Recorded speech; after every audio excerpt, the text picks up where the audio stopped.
Yataqxanada dəhşətli cinayət hadisəsi baş verib.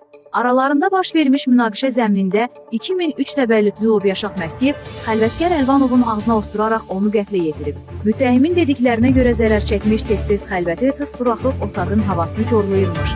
Sonuncu dəfə isə bu vəziyyət intensiv hal alıb. Buna səbri çatmayan Lobyashaq Məstiyev onu qətlə yetirib. İş Bakının saylı dəxlisiz məhkəməsində aparılır.